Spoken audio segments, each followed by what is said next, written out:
Friends, welcome to my channel. First time channel ಇರ್ತಾರೆ subscribe ಮಾಡ್ಕೊಳ್ಳಿ friends. ಈ video ಇಷ್ಟ ಆದರೆ ಒಂದು ಲೈಕ್ ಕೊಡಿ. ಇವತ್ತು ಬಂದುಬಿಟ್ಟು ಒಂದು ಟಾಪ್ ಕಟಿಂಗ್ ಮಾಡ್ತಾ ಇದ್ದೀನಿ ಫ್ರೆಂಡ್ಸ್. ಇವಾಗೆಲ್ಲ ಎಷ್ಟೇ ರೆಡಿಮೇಡ್ ತೊಗೊಂಡ್ರು ಟಾಪ್ಸು ಸ್ಟಿಚಿಂಗ್ ಮಾಡಿಸ್ತಾನೆ ಇರ್ತಾರೆ. ನಮ್ಮ ಹತ್ರನೂ ಒಂದೊಂದು ಬರ್ತಾನೆ ಇರುತ್ತೆ. ಹಂಗಾಗಿ ಅದು ಯಾವ ರೀತಿ ಕಟಿಂಗ್ ಮಾಡೋದು, ಕೆಲವರಿಗೆ ರೆಡಿಮೇಡ್ ಅಡ್ಜಸ್ಟ್ ಆಗೋಲ್ಲ. ಇದಾದರೆ ನೀಟಾಗಿ ಸೈಡ್ ಕಟ್ ಎಲ್ಲ ನೀಟಾಗಿ ಇಟ್ಕೊಂಡು ನಮ್ಗೆ ಎಷ್ಟು ಬೇಕೋ ಅಷ್ಟು ಇಟ್ಕೊಂಡು ಮಾಡ್ಕೊಬೋದು. ಹಂಗಾಗಿ ಒಂಥರ ಫಿನಿಶಿಂಗ್ ಇರುತ್ತೆ, ಅದು ಇರುತ್ತೆ. ಆದ್ರೂ ರೆಡಿಮೇಡ್ ಥರನೇ ಇರುತ್ತೆ. ನಮಗೆ ಕಟಿಂಗ್ ಮಾಡಿ ಸ್ಟಿಚಿಂಗ್ ಮಾಡೋದೇನೋ ಒಂಥರ ಚೆನ್ನಾಗಿರುತ್ತೆ. ಅದಕ್ಕೋಸ್ಕರ ಇವಾಗ ಇದು ಯಾವ ರೀತಿ ಕಟಿಂಗ್ ಮಾಡೋದು ಅಂತ ನೋಡೋಣ ಬನ್ನಿ. ಫಸ್ಟ್ಗೆ ನಾನು 2 ಲೈನಿಂಗ್ ಪೀಸ್ನ ಕಟ್ ಮಾಡಿ ಇಟ್ಕೊಂಡಿದ್ದೀನಿ. 2 ಡ್ರೆಸ್ಗೆ ಇದು ಪಾಲಿಸ್ಟರು, ಇದು ಕಾಟನು. ಇದು ಕಾಟನಲ್ಲಿ ಇರಲಿಲ್ಲ ಕಲರು, ಅದಕ್ಕೆ ಪಾಲಿಸ್ಟರೇ ತೊಗೊಂಡಿದ್ದೀನಿ. ಹಾಗಾಗಿ ಇವಾಗ ಇದನ್ನು ಈ ರೀತಿ ಇಟ್ಕೊಂಡು ಮೆಜರ್ಮೆಂಟು ನೋಡ್ಕೊಬಿಡೋಣ. ಫಸ್ಟ್ಗೆ ಉದ್ದ ಆಲ್ರೆಡಿ ನಾನು ಇದಕ್ಕೆ ಅಳತೆ ತಕ್ಕನಾಗಿ ಇಟ್ಕೊಂಡಿದ್ದೀನಿ. ನಾವು ಇವಾಗ ಟಾಪ್ ಎಷ್ಟಿದೆ, ಟಾಪ್ಗಳು ಇವಾಗೆಲ್ಲ ತುಂಡನೇ ಬರುತ್ತೆ ಟಾಪ್ಗಳು. ಅದಕ್ಕೋಸ್ಕರ ಅವ್ರು ಏನು ಮಾಡ್ತಾರೆ, ಟಾಪ್ ಎಷ್ಟು ಉದ್ದ ಇದೆ ಅಷ್ಟು ಉದ್ದನೂ ಇಟ್ಬಿಡಿ ಅಂತ ಹೇಳ್ತಾರೆ. ನಾನು ಅದರ ಅಳತೆ ನೋಡ್ಕೊಂಡು ಇಷ್ಟು ಇಟ್ಕೊಂಡಿದ್ದೀನಿ. ಇದು ಸ್ವಲ್ಪ ಕಮ್ಮಿ ಇದೆ, ಪರವಾಗಿಲ್ಲ, ನಡೆಯುತ್ತೆ. ಇವಾಗ ಇದ್ರ ಅಳತೆ ತೊಗೊಳ್ಳೋಣ. ಇದ್ರ ಎದೆ ಸುತ್ತಳತೆ ಬಂದ್ಬಿಟ್ಟು 18 ಇದೆ. ಇದು 19 ತಗೋಬೇಕು. 1 ಇಂಚು ಲೂಸ್ ಬೇಕು ಅಂತ ಹೇಳಿದ್ದಾರೆ. 19 ಆದರೆ 9.5 ಬರುತ್ತೆ. ಓಕೆನಾ, 9.5 ಇಲ್ಲಿ ಬರೀತೀನಿ, ಇಲ್ಲಿ ಕಾಣಿಸಲ್ಲ. 9.5. ಆರ್ಮಲ್ ರೌಂಡ್ ಬಂದ್ಬಿಟ್ಟು 6.5. ಓಕೆನಾ, ಸಾರಿ, ನೆಕ್ ಬಿಡ್ತು 6.5. ಮತ್ತು ಇಲ್ಲಿ ಸೊಂಟದ ಸುತ್ತಳತೆ ಬಂದ್ಬಿಟ್ಟು ಇಲ್ಲಿ ಮಧ್ಯ ಬಂದ್ಬಿಟ್ಟು ನಮಗೆ ಅದೇ ಒಟ್ಟಿನಲ್ಲಿ 1 ಇಂಚು ಲೂಸಿಕ್ಕೆ ಅಂತ ಹೇಳಿದ್ದಾರೆ. ಯಾಕೆಂದರೆ ಸ್ವಲ್ಪ ದಪ್ಪ ಇರ್ತಾರಲ್ವ, ಹಂಗಾಗಿ 16.5 ಇದೆ. ಸಾರಿ, 16 ಇದೆ, 17 ಇರ್ತೀನಿ. 17 ಅಂದರೆ 17 ಇಂಚು ತೊಗೋಬೇಕು. 17 ಇಂಚನ್ನ 2 ಭಾಗ ಮಾಡ್ಕೊಳ್ಳೋಣ. ಈ ರೀತಿ 2 ಭಾಗ ಮಾಡಿದ್ರೆ ನಮಗೆ 8.5 ಬರುತ್ತೆ. ಓಕೆನಾ, 8.5. ಇಲ್ಲಿ ಕೆಳಗಡೆ ಬಂದ್ಬಿಟ್ಟು 20 ಬಂದ್ಬಿಟ್ಟು ಇಪ್ಪು ಓಪನ್ ಇರ್ತೀವಲ್ಲ, ಅಲ್ಲಿ ಬಂದ್ಬಿಟ್ಟು ಅಲ್ಲೂ ಅಷ್ಟೇ ಎಲ್ಲ ಕಡೆ 1 ಇಂಚು ಲೂಸ್ ಬೇಕು ಅಂದಿರೋದ್ರಿಂದ 1 ಇಂಚು ಲೂಸ್ ತೊಗೋತಾ ಇದ್ದೀನಿ. ಇದು ಬಂದ್ಬಿಟ್ಟು ನಮಗೆ 18.75 ಬರ್ತಾಯಿದೆ. 19 ಹತ್ತತ್ರ ಬರ್ತಾಯಿದೆ. 20 ಇಟ್ಕೋತೀನಿ ನಾನು. 20 ಅಂದರೆ 10 ಇಂಚು ಬರುತ್ತೆ. ಇದಿಷ್ಟು ಮೆಜರ್ಮೆಂಟು ಇರೋದು. ಮತ್ತು ಇವಾಗ ಸೈಡ್ ಓಪನ್ ಬಂದುಬಿಟ್ಟು ಈಗ ಏನು ನಾವು ಇದು ಮಾಡಿರ್ತೀವಲ್ಲ, ಇಲ್ಲಿಂದನೇ ತೊಗೊಬಿಡೋಣ. ಇಲ್ಲಿಂದನೇ ತೊಗೊಂಡು ಇಲ್ಲಿಗೆ ತೊಗೋಬೇಕು. ಮಾಮೂಲಿ 20, ಇಲ್ಲಿ 21 ಬರುತ್ತೆ ಅಷ್ಟೇ. ಇದು 20.5, 20 ಇದೆ, 20 ಬರುತ್ತೆ. ಓಪನ್ 20 ಬರುತ್ತೆ. ಮತ್ತು ಆರ್ಮಲ್ ರೌಂಡು 6.5 ಹೇಳಿದ್ದೀನಲ್ಲ, ಇಷ್ಟಾಯಿತು. ಸೈಡ್ಗೆ ಓಪನ್ ಬಂದ್ಬಿಟ್ಟು 20, ಇದಿಷ್ಟು ಆಯಿತು. ಇವಾಗ ಇದಕ್ಕೆ ಯಾವ ರೀತಿ ಟೇಪಲ್ಲಿ ಮಾರ್ಕ್ ಮಾಡ್ಕೊಂಡು ನೋಡೋಣ ಬನ್ನಿ. ಫಸ್ಟ್ಗೆ ನಾನು ಇದು 6.5ಗೆ ಮಾರ್ಕ್ ಮಾಡ್ಕೋತೀನಿ. ಓಕೆನಾ, ಇದು 6.5ಗೆ ಮಾರ್ಕ್ ಮಾಡ್ಕೋತೀನಿ ನಾನು. 6.5, ಸಾರಿ, ಇದು ಕಲರ್ ಕಾಣಿಸ್ತಾ ನೋಡಿ, 6.5 ತೊಗೋತಾ ಇದ್ದೀನಿ. ಇದು ಮಾರ್ಕರು ಕಾಣಿಸ್ತಾ ಇರಲಿಲ್ಲ, ಅದಕ್ಕೆ ಚೇಂಜ್ ಮಾಡಿದೆ. ಓಕೆನಾ, ಇವಾಗ ಇಲ್ಲಿ ಬಂದ್ಬಿಟ್ಟು 2.5ಗೆ ಮಾರ್ಕ್ ಮಾಡ್ತೀನಿ. ಡ್ರೆಸ್ ಆಗಿರೋದ್ರಿಂದ 2.5 ತೊಗೋಬೇಕು. ಚಿಕ್ಕವರಾದರೆ 2 ತೊಗೊಳ್ಳಿ. ಇದು 2.5 ಬೇಕು ದೊಡ್ಡವ್ರಿಗೆ, ಆಯಿತಾ. ಇಲ್ಲಿ ಬಂದ್ಬಿಟ್ಟು ಆಗಲೇ ಹೇಳ್ದಂಗೆ ಇದು 9.5ಗೆ ಮಾರ್ಕ್ ಮಾಡ್ಕೊಳ್ಳೋಣ. ಓಕೆನಾ, ಇದು 9.5.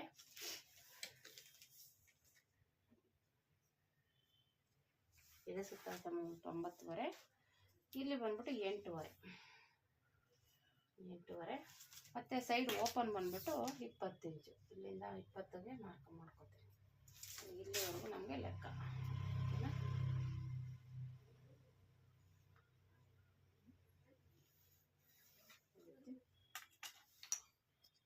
ನೋಡಿ, ಇಲ್ಲಿ ಓಪನ್ ಹತ್ರ ನಮಗೆ 10 ಇಂಚು ಬೇಕು. 10 ಇಂಚಿಗೆ ಮಾರ್ಕ್ ಮಾಡ್ಕೊಳ್ಳೋಣ. ಇಲ್ಲಿ 10 ಇಂಚು. ಇಲ್ಲಿ ಮಧ್ಯ ಬಂದ್ಬಿಟ್ಟು 8.5. ಈಗ ಇಲ್ಲಿಂದ ಇಲ್ಲಿಗೆ 6.5ಗೆ ಮಾರ್ಕ್ ಮಾಡ್ಕೊಳ್ಳೋಣ. ಓಕೆನಾ, ಇವಾಗ ಈ ಕಡೆಯಿಂದನೂ 6.5ಗೆ ಇಲ್ಲಿ ಮಾರ್ಕ್ ಮಾಡ್ಕೋಬೇಕು. ಇದೇ ಮುಖ್ಯವಾಗಿ ನಮ್ಗೆ ಬೇಕಾಗಿರೋದು. ಇಲ್ಲೇ ಸ್ವಲ್ಪ ಫಿಟ್ಟಿಂಗ್ ಹೆಚ್ಚು ಕಮ್ಮಿ ಆಗೋದು ನಾವು ಹಾಕ್ಕೊಂಡಾಗ. ಈ ರೀತಿ ಮಾರ್ಕ್ ಮಾಡ್ಕೊಬಿಟ್ಟು ಇದು ಇಲ್ಲಿಗೆ ಮಾರ್ಕ್ ಮಾಡ್ಕೊಂಡು ಇದು ಈ ರೀತಿ ಜಾಯಿಂಟ್ ಮಾಡ್ಕೋಬೇಕು. ಈ ರೀತಿ ಬರುತ್ತೆ. ಓಕೆನಾ, ಇದು ಅಷ್ಟೇ. ಇಲ್ಲಿಂದ ನೀಟಾಗಿ ಈ ರೀತಿ ಮಾಡ್ಕೊಳ್ಳಿ. ರೌಂಡ್ ಶೇಪ್ ತೊಗೋಬೇಕು. ಆಯಿತು. ಮುಂದೆ ಇವಾಗ ಡೀಪ್ ಎಷ್ಟು ಬೇಕು ನೋಡಿಕೊಂಡು ಇಟ್ಕೊಳ್ಳಿ. ಇವ್ರೇನು ಜಾಸ್ತಿ ಡೀಪ್ ಹಾಕೋದಿಲ್ಲ, ಹಾಗಾಗಿ ಒಂದು ಲೆವೆಲ್ಗೆ ಇಡ್ತೀನಿ. ಒಂದು 6.5 ಇದೆ ಡೀಪು, 6.5ಗೆ ಇಡ್ತೀನಿ. 6.5ಗೆ ಮಾರ್ಕ್ ಮಾಡ್ಕೊತೀನಿ. ಇಲ್ಲಿ ನಿಮ್ಗೆ ಯಾವ ಡಿಸೈನ್ ಬೇಕು ಆ ಡಿಸೈನು ಮಾಡ್ಕೊಬೋದು. ಇಲ್ಲೇ ಬಂದುಬಿಟ್ಟು ರೌಂಡು ಇಲ್ಲ ಸ್ಕ್ವಯರು ಬಾಕ್ಸು ನಾನು ಒಂಥರ ವಿ ಶೇಪಲ್ಲಿ ಇಡ್ತೀನಿ. ಈ ಥರ ಈ ಥರ ಇಟ್ಕೊಬೋದು. ನಿಮ್ಗೆ ಯಾವ ಶೇಪು ಯಾವ್ದು ಬೇಕು ಕೆಳಗಡೆದು ಒಂದು ಚೇಂಜ್ ಮಾಡ್ಕೊತೀನಿ. ಈ ರೀತಿ ಮಾಡ್ಕೊಳ್ಳಿ. ಇಲ್ಲಿ ಬಂದ್ಬಿಟ್ಟು ಇಲ್ಲಿ ಹತ್ತಿದೆಯಲ್ಲ ಇಲ್ಲಿ 11 ಇಟ್ಕೊಬೇಕು ಅಷ್ಟೇ, ಇನ್ನೇನಿಲ್ಲ. 1 ಇಂಚು ಜಾಸ್ತಿ ಇಟ್ಕೊಳ್ಳಿ. ಇನ್ನೂ ಅಗಲ ಬೇಕು ಅಂದರೆ ಅದು ನಿಮ್ಮ ಚಾಯ್ಸು. ನಿಮ್ಗೆ ಇನ್ನೂ ಅಗಲ ಬೇಕು ನಮಗೆ ಅಂದರೆ ಇಟ್ಕೊಬೋದು. ಇಲ್ಲಿ 1.5 ಇಂಚು ಎಕ್ಸ್ಟ್ರಾ ತೊಗೋತೀವಿ. ಓಕೆನಾ, ನಾನು 1 ಇಂಚು ಎಕ್ಸ್ಟ್ರಾ ತೊಗೊಂಡು ಇಲ್ಲಿ ಹತ್ತಿದೆ, ಇಲ್ಲಿ 11 ಇಟ್ಟಿದ್ದೀನಿ ಅಷ್ಟೇ. ಓಕೆನಾ, ನಿಮಗೆ ಹೇಳ್ದಂಗೆ ಇನ್ನೂ ಇಲ್ಲ ನಮ್ಗೆ ಇನ್ನೂ ಸ್ವಲ್ಪ ಅಗಲ ಬೇಕು ಅನ್ನೋರು ಬೇಕು ಇಟ್ಕೋಬೋದು, ತೊಂದರೆ ಏನಿಲ್ಲ. ಕೆಲವ್ರಿಗೆ ಜಾಸ್ತಿ ಅಗಲ ಇಟ್ಟರಾಗಲ್ಲ. ಇದು ಎಕ್ಸ್ಟ್ರಾ ಇಲ್ಲಿಂದ ಈ ರೀತಿ ತಗೊಂಡು ಜಾಯಿಂಟ್ ಮಾಡ್ಕೊತೀವಿ. ಓಕೆನಾ, ಇಷ್ಟೇ ನೋಡಿ, ಕಟ್ಟಿಂಗ್ ರೆಡಿ ಆಗೋಯ್ತು. ಹಿಂದೆದು ಬಂದ್ಬಿಟ್ಟು ಡೀಪ್ ನಿಮ್ಗೆ ಎಷ್ಟು ಬೇಕೋ ಅಷ್ಟು ಇಟ್ಕೋಬೋದು, ತೊಂದರೆ ಏನಿಲ್ಲ. ಜಾಸ್ತಿ ಬೇಕು ಅಂದರೆ ಜಾಸ್ತಿ ಇಟ್ಕೊಳ್ಳಿ, ಕಮ್ಮಿ ಬೇಕು ಅಂದರೆ ನಾನು ಇಷ್ಟೇ ಇರ್ತೀನಿ. 6ವರೆಗೆ ಎಲ್ಲ 6ವರೆಗೆ ಮಾರ್ಕ್ ಮಾಡ್ಬಿಡ್ತೀನಿ. ಓಕೆನಾ, ಈಗ ಇದು ಸೈಡ್ ಕಟ್ ಮಾಡ್ಕೊಂಡ್ಬಿಡ್ತೀನಿ. ಇದು ಆಮೇಲೆ ಕಟ್ ಮಾಡ್ತೀನಿ, ಯಾಕೆಂದರೆ ಇದು 2 ಪೀಸ್ ಇರೋದ್ರಿಂದ ನೆಕ್ಕು ಇದು 2 ಚೇಂಜ್ ಮಾಡ್ಕೋಬೇಕು. ಹಂಗಾಗಿ ನಾನು ಫಸ್ಟ್ಗೆ ಇಲ್ಲಿ ಕಟ್ ಮಾಡ್ಕೋತೀನಿ. ಓಕೆನಾ, ಇಷ್ಟೇ ಆರಾಮಾಗಿ ಒಂದೇ ಸಲ ಬರೆದು ಇಟ್ಕೊಂಡ್ಬಿಟ್ರೆ ನೀವು ಬುಕ್ಕಲ್ಲಿ ಕಟ್ ಮಾಡ್ಕೋಬೋದು, ಈಸಿಯಾಗಿ ಕಟ್ ಮಾಡ್ಕೋಬೋದು, ತೊಂದರೆನೇ ಇಲ್ಲ. ಸ್ಟಿಚಿಂಗು ಅಷ್ಟೇ, ನೀವು ಬ್ಲೌಸ್ಗಿಂತ ಇದನ್ನ ಫಾಸ್ಟಾಗಿ ಬೇಗ ಆಗ್ಬಿಡುತ್ತೆ, ತೊಂದರೆನೇ ಕೊಡಲ್ಲ ಇದು ಡ್ರೆಸ್ ಅಂತ. ಆದರೆ ಇದು ಸ್ವಲ್ಪ ಡಿಸೈನ್ ಏನಾದರೂ ನೀವು ಮಾಡ್ಕೋತೀನಿ ಅಂದರೆ ಸ್ವಲ್ಪ ಕಷ್ಟ ಆಗುತ್ತೆ. ಅದು ಡಿಸೈನ್ಸ್ ಮೇಲೆ ಹೋಗುತ್ತೆ, ಯಾವ ಥರ ಡಿಸೈನ್ಸ್ ಮಾಡ್ತೀರಾ, ಹೇಗೆ ಮಾಡ್ತೀರಾ ಅದ್ರ ಮೇಲೆ ಹೋಗುತ್ತೆ. ಓಕೆನಾ, ಈ ರೀತಿ ನೀಟಾಗಿ ಕಟ್ ಮಾಡ್ತೀವಿ. ಆಯಿತು, ಈಗ ಇದು ವೀಲರಲ್ಲಿ ಮಾರ್ಕ್ ಮಾಡ್ಕೊಂಬಿಡೋಣ, ಯಾಕೆಂದರೆ 2 ಪೀಸ್ಗೂ ಬೀಳಬೇಕಲ್ವ ಅದಕ್ಕೆ. ಓಕೆ, ಈ ರೀತಿ ಮಾರ್ಕ್ ಮಾಡ್ಕೊಳ್ಳಿ. ಈ ವೀಲರು ಮತ್ತೆ ಇನ್ನೊಂದು ಬ್ಲೌಸ್ ಕಟ್ಟಿಂಗಲ್ಲಿ ತೋರಿಸ್ತೀನಲ್ಲ ಆರ್ಮಲ್ ರೌಂಡ್ ಹತ್ರ, ಅದು 2 ಪೀಸ್ ತುಂಬಾ ಉಪಯೋಗ ಆಗುತ್ತೆ, ತಗೊಳ್ಳಿ. ಈಗ ಎಲ್ಲ ಕಡೆ ಸಿಗುತ್ತೆ, ಮೊದಲು ನಾವು ಕಲಿಬೇಕಂದ್ರೆ ಸಿಗ್ತಿರಲಿಲ್ಲ, ಈಗ ಎಲ್ಲ ಐಟಮು ಸಿಗುತ್ತೆ. ನಿಮ್ಗೆ ಏನೇನು ಬೇಕು ಎಲ್ಲ ಐಟಮು ಸಿಗುತ್ತೆ. ಓಕೆನಾ, ತೊಗೋಬೋದು, ತೊಗೊಂಡು ನೀವು ಬೇಗನೆ ಕಲಿಬೋದು. ಅಂದರೆ ಇಂಟ್ರೆಸ್ಟ್ ಕೊಡಬೇಕು, ಇಂಟ್ರೆಸ್ಟ್ ಕೊಟ್ಟು ಕಲಿತ್ರೆ ಯಾವುದು ಕಷ್ಟ ಅಲ್ಲ. ಓಕೆನಾ, ಮನೇಲಿ ಎತ್ಕೊಂಡೆ ಅಮೌಂಟ್ ಸಂಪಾದನೆ ಮಾಡೋದಕ್ಕೆ ಇದೊಂದು ಒಳ್ಳೆ ದಾರಿ. ಓಕೆನಾ, ಇದೀಗೆ ಇರಲಿ, ಇದೊಂದು ತೆಗಿತೀನಿ. ತೆಗೆದ್ಬಿಟ್ಟು ಇದು ಶೇಪ್ ತೆಗಿಬೇಕು, ಶೇಪ್ ತೆಗಿಬೇಕು. ಅದಕ್ಕೆ ಇದನ್ನೇನು ಮಾಡ್ತೀನಿ, ಒಂದು ಪೀಸ್ ತೆಗಿತೀನಿ. ಇದು ಫ್ರಂಟ್ದು ಸೈಡ್ಗೆ ಇರ್ತೀನಿ, ಇದು ಫ್ರಂಟ್ದು. ಇವ್ರಿಗೆ ಇದು ಬೇರೆ ಏನಾದರೂ ಡಿಸೈನ್ ಮಾಡೋಣ ಅಂದರೆ ಮಾಡ್ಕೋಬೋದು, ಇಲ್ಲ ಅದೇ ಥರ ಮಾಡ್ತೀನಿ ಅಂದರೆ ಮಾಡ್ಬೋದು, ನಿಮಗೆ ಬಿಟ್ಟಿದ್ದು. ನಾನು ಇದನ್ನು ವಿ ಶೇಪಲ್ಲಿ ಅದನ್ನು ಇದು ಈ ಥರ ಹಿಂಗಿರ್ತೀನಿ, ವಿ ನೆಕ್ಕಲ್ಲಿ. ಇದು ಡೈಮಂಡ್ ಶೇಪಲ್ಲಿ ಇರ್ತೀನಿ ಇದನ್ನ. ಓಕೆನಾ, ಈ ರೀತಿ ಚೇಂಜ್ ಮಾಡ್ತೀನಿ.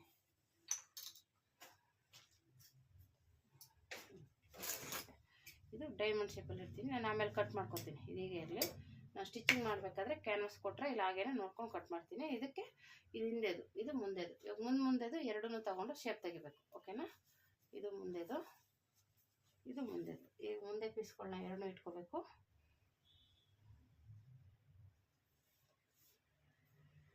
ಅದು ಒಟ್ಟಿಗೆ ಇರೋದ್ರಿಂದ ಸ್ವಲ್ಪ ಕಷ್ಟ ಆಗುತ್ತೆ. ಈಗ ನೀವು ಬೇರೆ ಬೇರೆ ಸಪ್ರೇಟ್ ಪೀಸ್ ಇದ್ದರೆ ಆವಾಗಲೇ ಆರಾಮಾಗಿ ತೆಗೆದುಬಿಡ್ಬೋದು. ಓಕೆನಾ, ಇಷ್ಟೇ.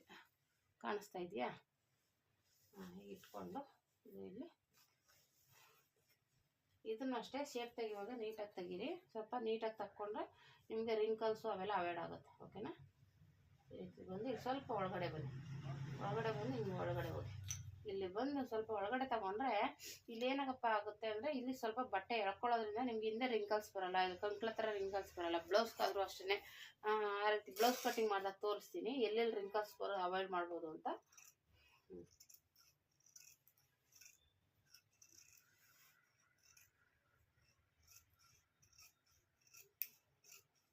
ಈ ರೀತಿನೂ ಒಂದ್ಸಲ ಟ್ರೈ ಮಾಡಿ ನೋಡಿ, ನಿಮಗೆ ಒಂದು ಐಡಿಯಾ ಬರುತ್ತೆ. ಆವಾಗ ನಿಮಗೆ ರಿಂಕಲ್ಸ್ ಬಂದಿಲ್ಲ ಅಂದರೆ ನೀವು ಇದನ್ನೇ ಕಂಟಿನ್ಯೂ ಮಾಡಿ, ಅವಾಗ ಗೊತ್ತಾಗ್ಬಿಡುತ್ತೆ ನಿಮಗೆ.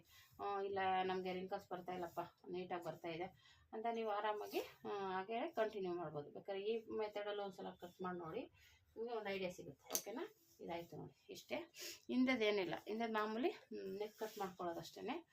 ಮುಂದೆದು ಸ್ವಲ್ಪ ಡಿಸೈನಾಗಿ ಮಾಡಬೇಕು. ಇಂಥದ್ದೇನೇ ಇಲ್ಲ, ಮಾಮೂಲಿ ನಮಗೆ ಯಾವ ಶೇಪ್ ಬೇಕೋ ಅದು. ರೌಂಡ್ ಬೇಕಂದ್ರೆ ರೌಂಡು, ಬಾಕ್ಸ್ ಬೇಕಂದ್ರೆ ಬಾಕ್ಸ್ ಟೈಪ್. ನಾನು ಇದಕ್ಕೆ ಹಿಂದೆಗೆ ಮಾತ್ರ ರೌಂಡ್ ಶೇಪೇ ಇಟ್ಬಿಡ್ತೀನಿ, ಅಲ್ಲೇನು ಚೇಂಜ್ ಮಾಡೋಕ್ಕೆ ಹೋಗಲ್ಲ. ಹಿಂದೆಗೆಲ್ಲ ಏನು ಅಷ್ಟು ಕೆಲವ್ರಿಗೆ ಹಿಂದೆಗಳೇನು ಡಿಸೈನ್ಸ್ಗಳು ಕೇಳ್ತಾರೆ, ಇವರೇನು ಇಲ್ಲ, ಇವರೇನು ಕೇಳಲ್ಲ, ಅವ್ರಿಗೆ ಡಿಸೈನ್ಸ್ ಏನೂ ಇಷ್ಟ ಆಗೋಲ್ಲ. ಹಾಗಾಗಿ ನಿಮ್ಗೆ ಹೇಗೆ ಆಗುತ್ತೋ ಹಾಗೆ ಇಡಿ ಅಂದಿದ್ದಾರೆ. ಹಾಗಾಗಿ ಒಂದು 6 ಇಂಚಿಗೆ ಇಡ್ತೀನಿ. 6 6.5 ಇಟ್ಕೊಳ್ಳಿ, ಏನು ತೊಂದರೆ ಇಲ್ಲ. ಇದು ಇಟ್ಕೊಂಡು ಸ್ವಲ್ಪ ರೌಂಡ್ ಶೇಪ್ ತಗೊಂಡು ಕಟ್ ಮಾಡ್ಕೊತೀನಿ. ಇಷ್ಟು